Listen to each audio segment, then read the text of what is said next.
Truth, bald-faced lie for the two bald guys here. Hoff, what do you got for us on this Tuesday? Well, boys, I had a show this weekend, and I brought up Mr. Aaron Judge. And bald-faced lie, bald-faced truth. We'll start with you, Sal.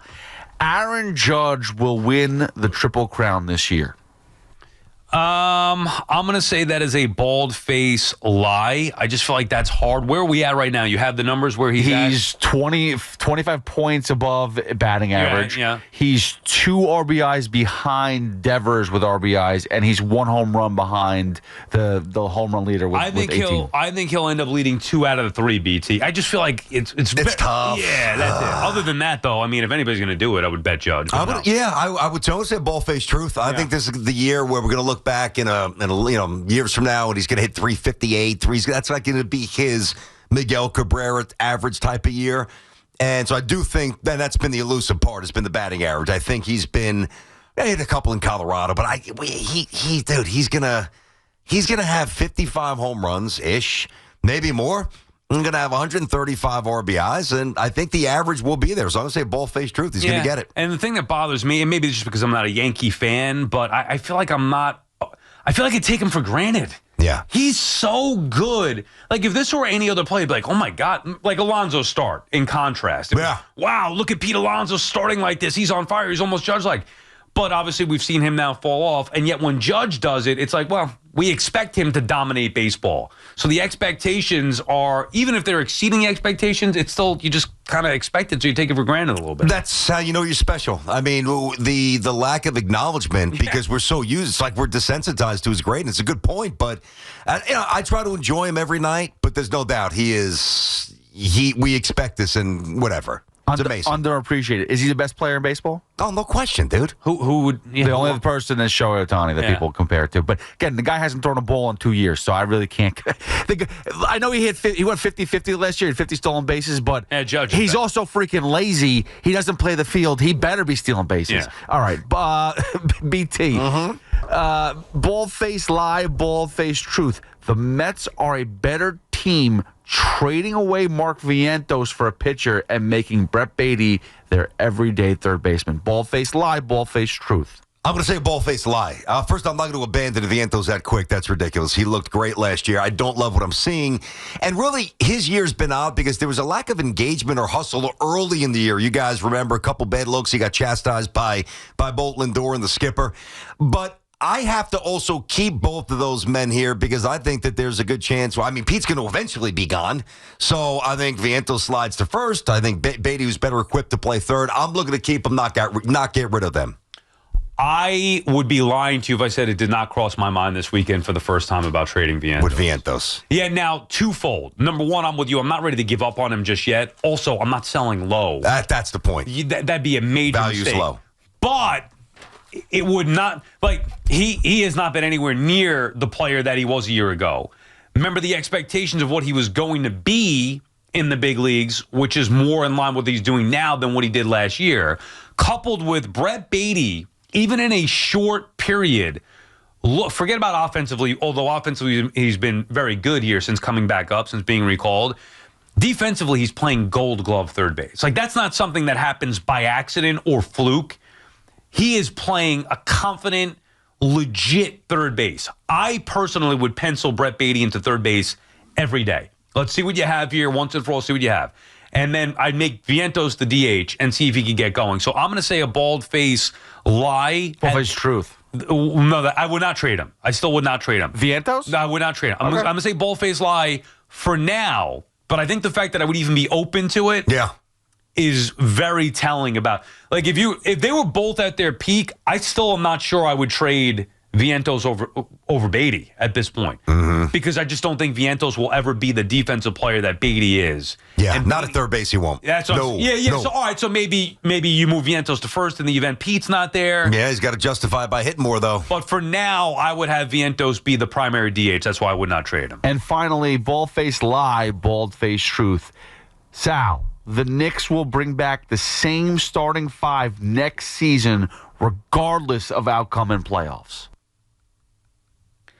That's a good one, Huff. It is a Very good one. Now, which starting five are we talking about here? There you go. I mean, that's why it's a good one. You gotta pick one. Well, you're talking about Brunson, Hart, Bridges, OG, and Cat. I do not think the Knicks are going to bring back the same starting five. No, and even if you throw Mitchell Robinson in there, they can't.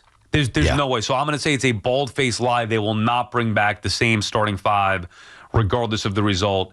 We know that they need to change something. They know they need to change at least one of the significant pieces needs to be altered. Okay, I would change things up here. I don't know that they can. I mean, Karl-Anthony Towns is under contract. So is Jalen Brunson. OG's got $250 million reasons why he's going nowhere. You gave up 5 first-round picks for Mikal Bridges. You going to really trade him? No, you're gonna extend them, even if it's foolishly.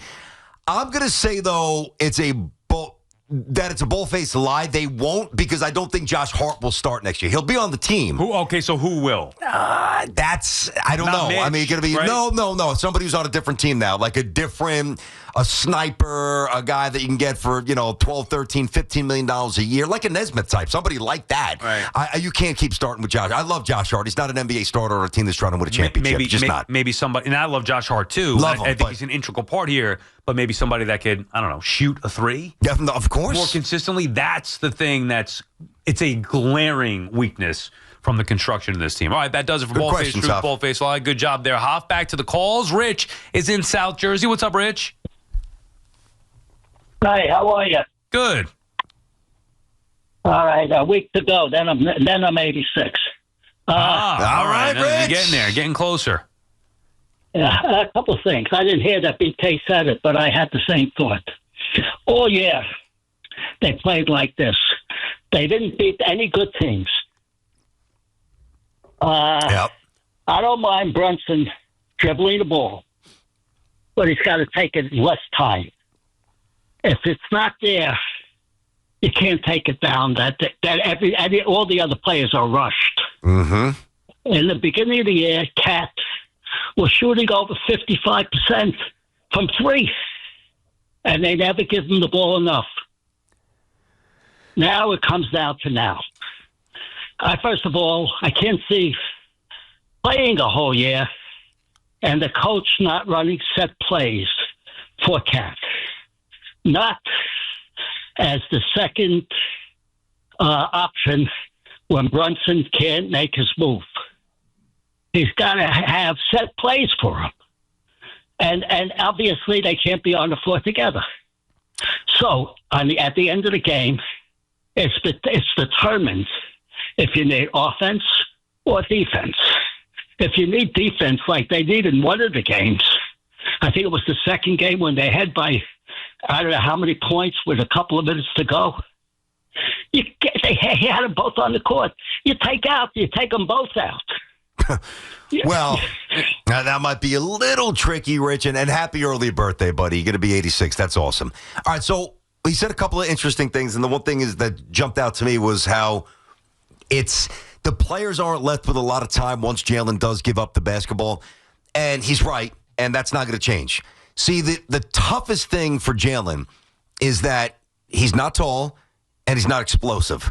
So for Jalen Brunson, but he's amazing with his footwork and his leverage and his angles, but to get to his spot, to get off that little 5'8" foot floater that we've seen a million times when he's dancing around like Barishnikov, the way he does that is by taking time, because he has to set you up, because he can't jump over you, and he's not fast enough to go by you. And when that's happening, Sal, think about it. The other team scores a bucket, inbound the ball, 24-second shot clock starts. By the time he starts to initiate it, it's down to 17 or so.